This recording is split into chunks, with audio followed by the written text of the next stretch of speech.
Okay, buksan po natin ating mga Biblia, mga kapatid, sa Daniel. Daniel. Chapter 1. Okay?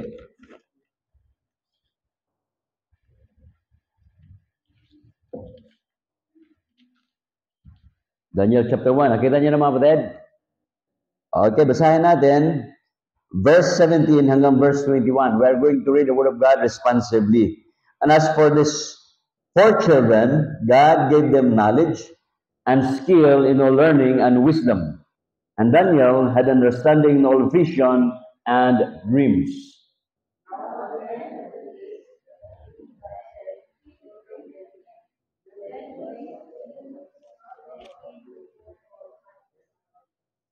And the king communed with them, and among them all was found none like Daniel, Hananiah, Mishael, Azariah. Therefore stood they before the king.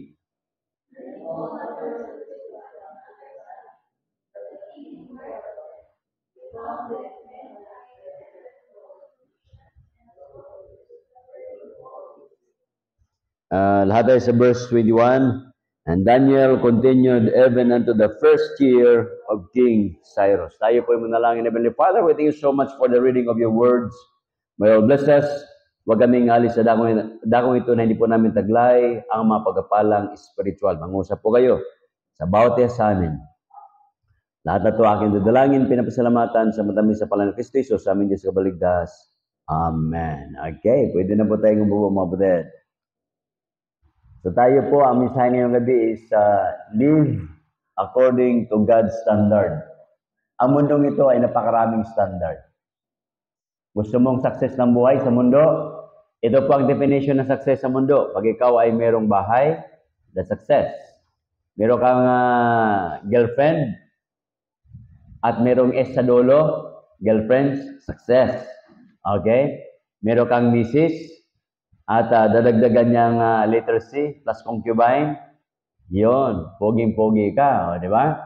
So, yun po yung acceptable sa society natin, and that's how they define success. Pag meron kang pera sa bangko, that's success. Meron kang mga lupain, success yan. Lalo na pag meron kang yate, that's success. So, ibig sabihin, the measurement of success in this world is how much you have, you acquire investment in this world. Ang success na definition sa Diyos, sabi ng Panginoon, love not the world, neither the things that are in the world, for the things that are in the world, pass it away. Lilipas yan eh. Okay? So lahat ng mga bagay din sa lupa, lilipas po yan. Kaya magkaiba yung definition ng mundo sa definition po ng Diyos. Ito po yan kasi marami po mga closing exercises. Halimbawa lang, noong Tuesday, mga anak ko, nagtapos sila, Ang sabi po dito, pag tayo po yung mananampalataya, mga kapatid, kagaya po nito mga tao rito na involved, ang sabi po dyan, sa verse 20, itong mundo, itong hari po, ang sabi po ng hari, and in all matters of wisdom and understanding, that the king inquired of them, he found them 10 times better than all the magicians and astrologers that were in his realm. Ito itong apat na ito, 10 times better. Pag ang mananampalataya pala, pagdating sa pangunawa, okay, 10 times better dapat. Papaano? Sabi naman ng kasulatan, if any man lack wisdom, humingi ka sa Diyos. Kaya mga kapatid, yung talino, hinihingi po yan sa Diyos. Yung kalaman, hinihingi po sa Diyos. Humingi ka ng talino, humingi ka ng kalaman, abay tamad ka naman, useless. Kasi, ang bottom line noon, sipag. Matalino ka, hindi ka naman nag-aaral. Anong saysay doon? Useless yun. Kasi, kung sa kwento natin, si Pagong at saka sino isa? Oh, yun, kuniho. Yung sinabi niyo, kuniho. Gusto kasi natin maging kuniho tayo eh. Aba, nadadaan yan sa dahan-dahan. Gusto mo magbasa ng Biblia, abay, magbasa ka ng isang page lang, isang araw. Aba, natatapos mo yan. Gusto mo yung katawan mo, ma-tune up. Abay, magbigay ka kahit man lang, di ba, kahit man lang ng konti na exercise. Oh, gaganon-ganon ka, di ba? Para umangat yung chest mo. Oh, gaganon ka para yung dito-dito mo, di ba? Oh. Tapos, mga gaganon-ganon ka. Oh. At least, natutune up yung katawan mo. Kahapon, sabi ko, ba't hindi ko na may taas yung kamay ko dito? Kasi hindi na, kita nyo, iba yung kabataan natin ngayon na tumanda tayo. Nung kabataan natin, pag yumuko tayo, itong noo natin, pwede nating lumapat dito. Di ba? Ngayon, hanggang gano'n na lang eh. Di ba? Nasaan yung, dati-dati, pag yumuko tayo, flat na flat, di ba? Kayang-kaya. Ngayon din na eh. Oh. Dati-dati, pag hahawakan mo yun, pwedeng hawakan. Ibig sabihin, nagbabago. Oh. Flexibility. Kasi nga, hindi tayo ang tawag doon, bigay ng panahon, i-stretch yung katawan natin. The same, pag hindi din natin sinana yung ating isip, magbasa, nakarely na lang tayo. Kaya lagi ko sinasabi sa inyo, sa social media, huwag kayong maniwala dyan. Kaya nga tinawag na media. Ano media? Ang definition ng media, pabili nga ng karne. Ilan, sir? Media. Oh. Kalahati lang yon. Kaya yon half truth yan. Ang katabi noon, half lies. Lalo na ang Pilipino. Ang media sa Pilipinas, pagka ikaw ay ibig sabihin, tinanggap ng society, tuloy-tuloy yan. Di ba? Kagaya yung mayor doon sa yun? Tarlac ba yun? Oh. Parang 3 weeks na yata yun eh. Nasa social media. Ay, hindi naman ako nakialam. Kaso lang, pag dumadaan ako doon sa screen ni Charles, pinapakinggan niya eh. Oh. Sabi ko, ay, sumbatan tao. Walang pakialam doon eh. Ang gusto kong pakialaman, dapat imbestigahan ng Kongreso mula sa presidente, senador, congressman, ilang yung Chino dyan. Hanggang doon sa mga hanggang doon sa mga barangay captain at saka mga tanod. Baka mga tanod natin, mga Chino na eh. Oh. Hindi yung isang mayor lang ang pakialaman. Lahat pakialaman. From the greatest to the lowest rank. Baka yung mga humahawak ng mga principal natin dyan, mga superintendent, supervisor, mga foreigner na pala yan. Nakuha nyo, kapatid? Oh. Imbestigahan yung mga nagmamay-ari ng lupa, kung kanino nakapangalan yan. Kita mo, pag pumunta ka ng Pasay, pambira, yung mga balalaking building, foreigner, yung mga squatter, Pilipino. Sad story. Bagay, hindi mo masisi. Tinuruan ng Pilipino na magtungit-tungit lang, magsabong-sabong lang, magsugal-sugal lang, magtagay-tagay lang. Oh. Pag walang pambili, magnakaw. Oh. Yung viral ngayon sa Mobit, di ba? Nang hold up, delikado tayo dyan. Mag-iingat kayo, ha? Okay. Kaya itong mga tao na ito, 4 yan, di ba? Verse 17. And as for these 4 children, God, tingnan yung word, ha? Gave them. Binigyan sila ng Diyos. Kaya mga kapatid, ang Diyos po ang magbigay sa atin. Anong ibinigay? Knowledge and skill in all learning and wisdom. So binigyan sila. Sino itong mga batang ito? O mga binatang ito? Verse 19, Daniel. Ang ibig sabihin ng Daniel, God is my judge. Pinalitan niya ng hari. Ang ipinalit dyan, Belteshazzar. Di ba? Saan natin yan makita? Sa verse 7. And to whom the prince of the eunuchs gave names, for he gave unto Daniel the name of Belteshazzar. Pinalitan yung God is my judge doon sa pagan name. Anong pagan name? Baal, protect the king. Yun yung Belteshazzar. Baal, protect the king. Yung pangalan nyo, bakit kayo may pangalan? Princess, walang problema noon. Kasi siya ng prinsesa ng tahanan. Madaling yan eh. Pero Raymond, anong ibig sabihin ng Raymond? Pasliner. Pasliner na Manila hanggang Ipanta. Okay? Ang tagal na ng Raymond Bas na yan eh. 30 years ago, 35 years na yan. Hindi malugi-lugi. Isipin mo yan. Kaya kayo, tingnan nyo anong pangalan ninyo. Ano ang meaning ng pangalan ninyo?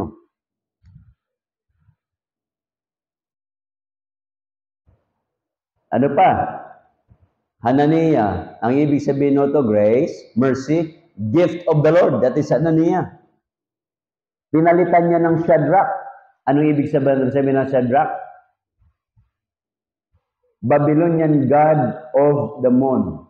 Yun yung Shadrach. Babylonian God of the Moon. Ito ay associated ng ang ibig sabihin nito, it means command of ako. Ako, Diyos nila. Babylonian God. Then yung Mishael, ang ipinalit ay Mishak. Mishael, ang ibig sabihin nito, who is like God. Pinalitan niya ng Mishak, belonging to ako. Ibig sabihin, si Mishak, nandoon na. Pagmamayari siya ng Babylonian God, si ako. Okay? Yung Asaria, meaning helped by God. Anong ipinalit? Abednego. Anong ibig sabihin nito?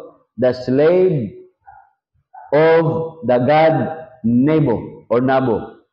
Servant of Nego. Sipin mo yan. Kaya pinalitan. Kaya itong mga pangalan natin. Kaya kita mo, di ba? Matutuwa tayo yung mga Koreano, nagbibigay sila ng mga English name. Halimbawa, anong English name ni teacher namin dito? Joseph Lee. So nagkaroon sila ng ng Korean name. Pero hindi lang yan, Joseph Lee, ang dami. Yung dito sa pastor dito sa labasan dyan, Joseph Lee din yan. Doon sa may Commonwealth, meron din akong kilala doon, Joseph Lee din. Yung kasi yung madali nilang makuha. Okay, na pangalan. So yun po yan, din. Ngayon, ito na. Anong ginawa ng mundo sa magitan ni Nebuchadnezzar? Para itong mga batang ito mabrinwas. Kaya mga kapatid, tingnan nyo ha. Makinig kayo maigi. Yung mga anak ninyo mula elementary, nag-high school dito, nag-kolehiyo. Pagdating ng kolehiyo, puwapalya na yan paggalinggo. Puwapalya na yan pagdating ng Sabado. Bakit? May klase na ng Sabado, may klase na ng Linggo. Prepare sila na mawala sa simbahan. Pag yan ay nag-graduate, nagtrabaho yan, ang offer niyan maganda. Pumasok ka ng Linggo, times 2. Pag tinamaan ng holiday, times 3. Pag tinamaan ka ng magaling, times 4. Kita niyo yun? Yun ang nangyari ng mundo. Tuturuan ka na yung linggo hindi mahalaga. Kaya kita nyo, marami tayong mga young people pagdating na ng kolehiyo, nawiwindang. At ang isa sa pinakakalaban ng young people pagdating ng kolehiyo ay yung pag-ibig. May nanligaw na gwapo, unbeliever. Wow. Yari na. Nakakita ng unbeliever na maganda. Si Arthur nakita, Yan. Imamayday niya yan. Ang bihira, My day. Bakit laging my day? Wala bang my night, ganon? My day lang. Wala bang my night? Di ba? My afternoon, wala bang ganon? Puro my day.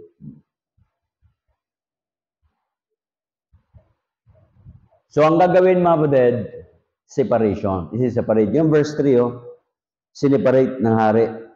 So, yung mundo, isi-separate ka niyan. Kita niyo sa eskwelahan nyo, Yung mga matatalino, ihiwalayan. Nakuha niyo, mga kapatid?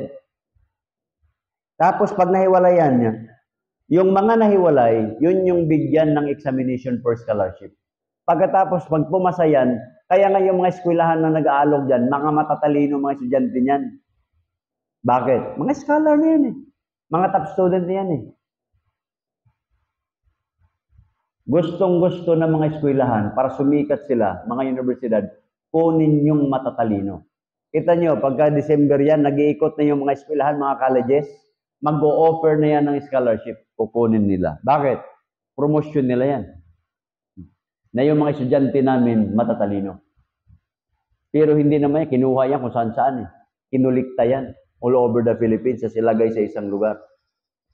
So, tumaas yung kanilang rating.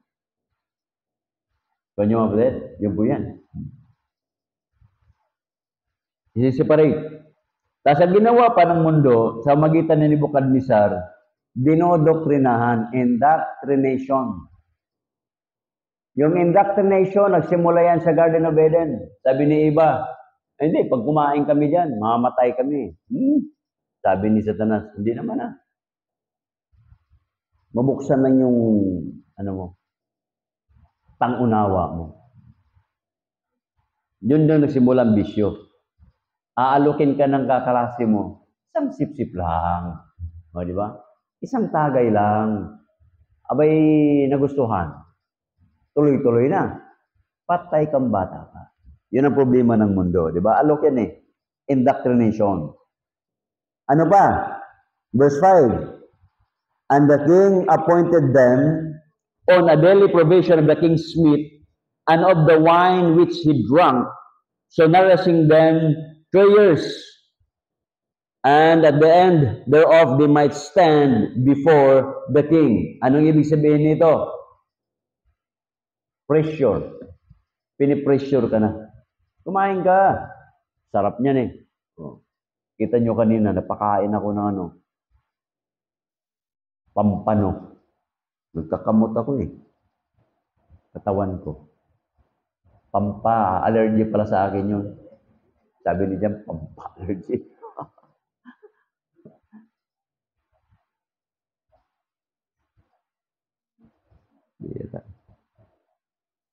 Ang papalad-palad nyo eh. Wala kayong inalagaan sa katawan nyo. Ako ang dami. Gusto ko ng malabon. Pero pagka yan ay pinigaan ng alam mo yung malabon, di ba? Yung ulo ng hipon, dinudurog nila yan. Tapos ginagawang sabaw, di ba? Ginagawang sauce. Oh. Gustong-gusto kong kumain kasi pag meron yan, alamang, hindi rin. Di ba? I-enjoy nyo yung kabataan nyo. Dahil pag kayo'y nagkakaedad na, hindi nyo rin ma-enjoy. So yun po yan mga kapatid, pressure. Kain ka! Anong bawal-bawal? Walang bawal, kain ka. Ito yun. Pinipressure. Anong pressure nila? About their diet. Yung bawal, na pinagbawal sa Leviticus 11, kainin mo. Di ba tayo? Alam naman natin yan, bawal yung walang kaliskis, pero kinakain natin. Alam nyo yung global market, grabe kaganda. Lahat ng mga scavenger, yung ibinawal ng Diyos, yun yung mahal. Mahal ang hipon. Mahal ang alimango. Scavenger yan eh. Yung baboy na scavenger, laging nasa pagkainan natin yan. Pastor, di naman ako kumakain ng baboy, barbecue naman. At natutunan natin yan. Kainin, di ba? Yung mga pinagbawal ng Diyos, yun yung minamarket all over the world. At binibigyan nila ng mataas na na presyo. And people are craving for that. Nakaraang linggo, yun ang inaaral ko eh. Wala akong ginawa kundi mag-aral paano mag-farm ng hipon, ng alimango, ng catfish, lahat yun. Nung nakaraang linggo, yun ang inano ko. Papaano? Sabi ko, malaki palang kitaan dito. Kung mag-alaga ako ng hipon, paano ko masabi na masarap? Hindi ko na matikman. Ang problema, no? Then another pressure, mabadad, to enjoy the pleasure they don't have. So pressure yan. Yung hindi mo naranasan, danasin mo na ngayon.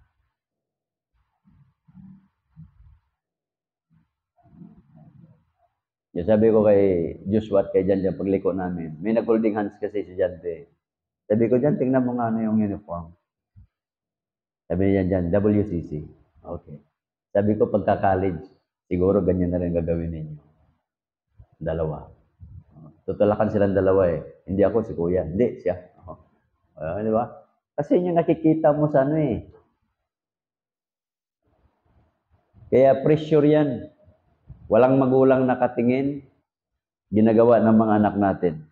Kaya dapat turuan yung mga anak natin. Amen mga kapatid? Yung sinulwiningan ko ang nakaraan, ang ganda eh. Tinanong ko yung lalaki, paano na lang kung makita mo yung girlfriend mo may kasamang iba? Ano sagot ng boyfriend? Sabi ng nanay ko, let her go. Okay ah. Ibig sabihin, ayaw niya sa akin. Magaling ah. Na-indoktrinahan ng nanay. Huwag ko raw habol-habulin. Sabi ko, saan mo natutunan yan? Nanay ko. Oh. Ayos ah. Kaya malagi palang mahalaga ng, ng turo ng nanay nyo. Pero yung mga nanay, pag nakita mo anak na yung girlfriend mo, may kasama iba, patayin mo. Pambihira, grabe, sul-sul eh. Awayin mo. Wala ka kwenta-kwentang payo. Okay? Verse 7, ano sabi dito mabatid? And to whom the prince of eunuchs, ito na yung pinalitan sila, yung mga pangalan nila. No? Ang tawag nito is, changing their names. Okay? Then, the process of adapting the language, the culture, yung kultura nila, dapat matutunan mo. Ang mundo, may kanya-kanyang kultura. Tayo mga Pilipino, mga lalaki ang nanliligaw. Pero may parte ng bansa, ng mundo, na hindi po lalaki ang nanliligaw, mga babae ang nanliligaw. Merong kultura sa ibang bansa na kinakailangan pagkasiksika yung babae, kinakailangan slim. Pero sa ibang bansa, ang siksi sa kanila, yung talagang, mula simula 12 years old, pinapakain na yan, kinakailangan lumaki siya para siya ay magiging siksi sa paningin nila. O magkaiba, di ba? Meron na bang ibang kultura na kinakailangan parang siksi ka, lalagyan ng mga ring yung leg mo para humaba, siksi ka. Haba ng mga parang giraffe ka na, di ba? Yung mga babae, siksi sa kanila yon. Maganda sa paningin nila yan. Ngayon, nagbago ang kultura. Mga babae, dami ng rings dito, earrings, di ba? Meron na dito, meron pa sa kabila, meron pa dito sa gilid, oh. Tapos, magandang tawag doon, suot pa yan ng bipin. Ang tawag yan, Ha? Oh, crop top yan. Tapos meron pang ring dito sa pusod. Ayos na.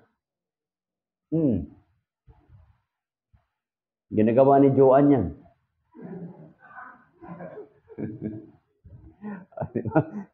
Pambira. Oh. Ano-ano na lang pinagagawa sa para mapansin ng tao. Ang daming mga tato-tato. Hindi naman ako against na ganyan, pero binawal naman sa Biblia yan.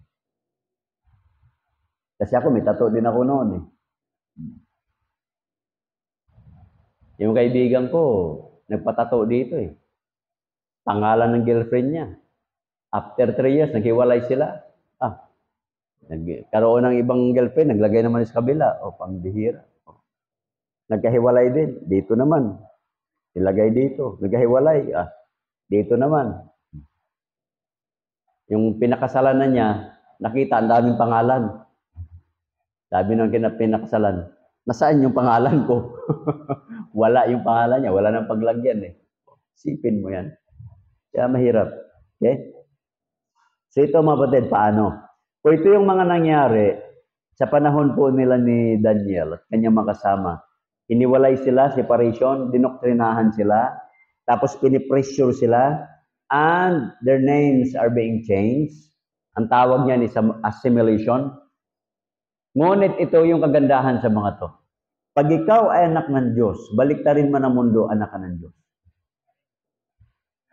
Tandaan niyo mga kapatid. Kaya ito si Daniel at yung kanyang mga kaibigan, kahit anong pressure sa kanila, they stand up. Okay? They refuse to compromise. They refuse to change ever their diet. And they refuse to change or they refuse na wag baguhin yung kanilang pagtingin sa Diyos. Pero maraming mga Kristiyano, pag pinagpala na, nakakalimutan unti-unti ang Diyos. Sad story. Okay? So ito yun mga kapatid. Live according to God's standard. The standard po ang Diyos. Dito sa mundo, kahit may electric fan, mayroong standard na ano yata na product, diba? Pag nag-drive ka, may standard yan. Hindi pwedeng malayo ka sa iyong manubila. At hindi din po pwedeng dito ka magmaneho sa kabila na lane. Hindi ka naman ambulansya. Ambulansya lang gumagawa noon. At saka pulis. Saka politiko. Okay? Kung wala ka doon, pastor ka, hindi pwede. Pag Kristyano ka, hindi ka pwede. Dito ka. Standard yan. Kaya meron tayong tinatawag na standard operating procedure. Mag-aral ka, dalhin mo yung requirements mo. Magtrabaho ka, pre-trabaho, bring your credentials. Okay? So ito mga batid, una, recognize that God is in control of your life. I-recognize mo yan. You are not the controller, God is the controller. Kaya nga meron tayong tinatawag na your will versus the will of God. Okay? Kaya kung makita natin yung yung Romans 12, maliwanag po yan eh. Minsan, ibinigay na lang ng Diyos yung gusto natin dahil nakulitan na siya. Walang pinagkaiba yan sa bata. Halimbawa, maglulupasay, maginiyak yan. Pabili nga ng candy. Ayaw mo kasi wala nang ngipin. Dahil napahiya ka na, dahil nag-iiniyak na, binigyan mo. Permissive will ang tawag doon. Hindi maganda sa kanya, permiso. Binigyan ka na ng permiso. Sometimes, ganun ang ginagawa ng Diyos. Hindi yan maganda sa iyo, sa kakulit mo ka panalangin, ibinigay ng Diyos sa iyo. Sige anak, sa iyo na yan.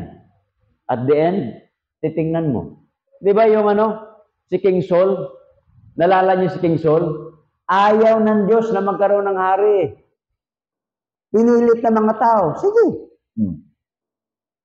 Bahala kayo. Di ba? Kaya sabi dyan sa verse 1, 12 verse 1 ng Romans, I beseech you therefore, brethren, by the mercies of God, that you present your bodies a living sacrifice, holy, acceptable unto God, which is your reasonable service. But be not conformed to this world, but be ye transformed by the renewing of your mind, that ye may prove that which is good. Goodwill yan. Acceptable, pangalawa. Yung pangatlo, perfect will of God. Kaya minsan, hindi naman goodwill ng Diyos yan, binigay sa iyo. Minsan, hindi naman katanggap-tanggap sa Diyos yan, kasi gusto mo, sige, katanggapin ng Diyos. E tinawag na acceptable will. Pero maganda kung perfect. Dito sa Bible, hindi na nasabi dito yung permissive will. Binigyan ka na ng permiso ng Diyos. Hindi naman niya kalooban eh. Bakit nung panahon ni Joshua? Inutosan niya yung araw, tumigil. Nag-ala Diyos si Joshua eh. Tumigil yung araw, di ba? Binigyan na lang Diyos ng permiso. Permissive yun. Bakit? May kakayahan ba ang tao? Nautusan yung araw? Wala eh. Subukan nyo. Pag umulan, sabihin nyo, tigil. Kasi dadaan ako. Ayos ah. Muhulan, di ba? Tigil. Dadaan ako. Pag napatigil nyo yan, malaking himala yan. So yung mga batid. Kaya yung verse 1, balikan natin sa Daniel. Para itong linggo na to, mula nung last week. 2 weeks na, lagi sumasakit ulo ko. Simula nung umulan-ulan na yan. Tuwing pagdating ng mga alas 10 ng umaga, sumasakit na. Diyang hapon. O, tingnan nyo. Verse 1, ha? Ibinigay ng Diyos na masakop yung Israel. Ibinigay niya. Yun yung verse 1. Ibinigay si Joachim, king of Judah, kay Nebuchadnezzar. Verse 9. Ang sabi niya sa verse 9. Now God hath brought Daniel into favor. So, mayroong pabor. Okay? Binigyan ng Diyos ng pabor si Daniel. So, kalooban ng Diyos yan. God is in control. Pagdating sa verse 17, as for these 4 children, God gave them. So, Diyos ang nagbigay. Kaya mabati, lahat ng bagay, God is in control of our lives. Sabihin mo, bakit binakaranas ako ng mga sakit? Para binigyan ka ng mga sakit. Pain. Para ma-recognize mo, ano yung, what's health? Di ba? Ano ba yung, ano yan eh, minsan kontras-kontras eh. May mga ibinigay Diyos sa atin. Dahil yung mga karanasan na yan, yun yung nagpapatibay sa atin. Okay? Kaya dapat mga batid, ang Diyos ang kumikilos, Diyos ang control sa lahat ng bagay natin. Kung ano ka ngayon, it's all about God. Okay? Another one.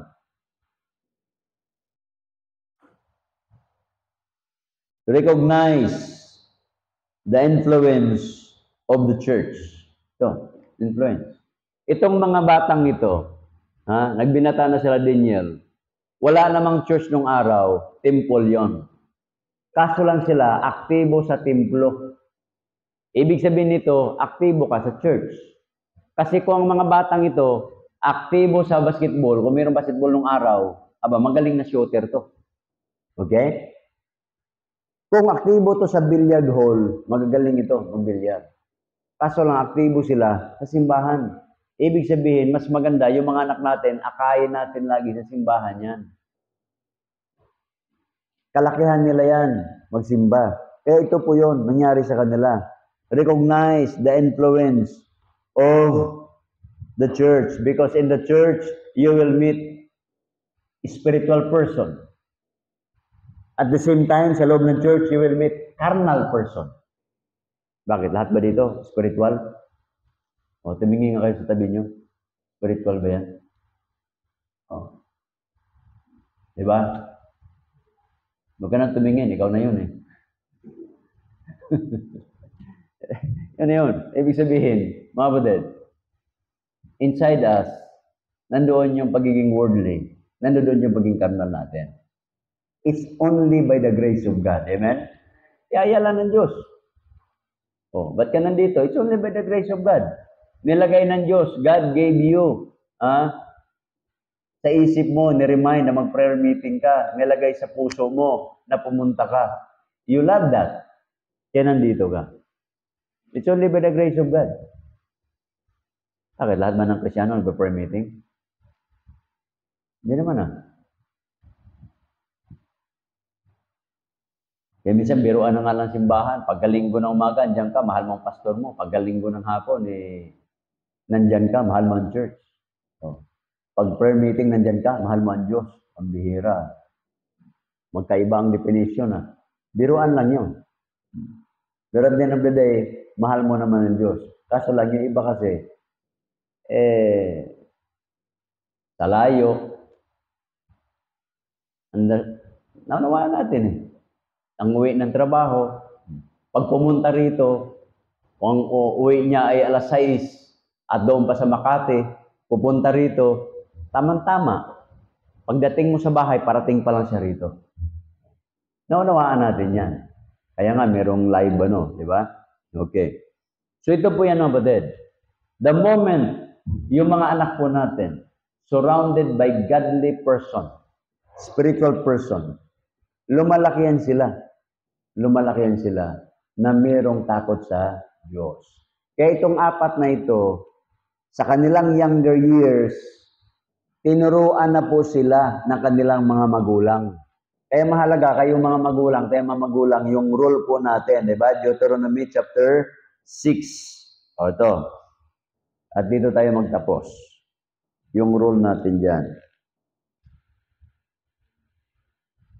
Kasi paano mamuhay yung mga anak natin? Paano tayo mamuhay pagdating ng araw? According to God's standard, kung walang naitanim sa mga kabataan at sa mga bagong mananampalataya. Okay? Deuteronomy chapter 6, verse number 6 hanggang verse number 7. Ito po yung sabi ng banal na kasulatan, mga kapatid. And these words which I commanded this day shall be in thine heart. Yung mga utos ko, nasa puso ninyo. Sabi, and thou shalt teach them diligently unto thy children. Ituturo ninyo sa mga anak ninyo. And thou shalt talk of them when thou sittest in thine house. Habang ikaw nakaupo sa tahanan ninyo, kausapin mo sila. And when thou walkest by the way. Paano naman ngayon nangyayari yan? Kahit naglalakad ng mga tao ngayon, nagsiselfone. Yan ang nahulog sa kanal. And when thou liest down, habang kayo po ay nakahiga na, tuturuan mo ang anak mo. And when thou risest up, turuan mo ang anak mo. Turo. Ang pagtuturo is everywhere. Ang classroom po natin is everywhere. Sa eskwelahan, may classroom lang. But education is everywhere. Okay? Kaya turuan mo ba din? Kaya nga, yung Proverbs 22 verse 6, train up a child in a way should go. When he is old, he will not depart from it. Kaya mahalaga yung role ng church, magturo to reach out ng mga kabataan. Bakit? Darating ang araw, they will live according to God's standard. Hindi man maging membro ng church, but they will live. Kaya ang role po ng bawat isa sa atin, magturo. Okay? Try to influence someone. Kaya ang tawag na doon ng Panginoon, let your light so shine before men, that they may see your good works and glorify your Father which is in heaven. Tumayo po tayo po yung manalangin namin. Father, we thank you so much sa mga Bible character na nakita po namin. I pray, dear Father, na kami po, the world has many things to offer. Priesthood, indoctrination,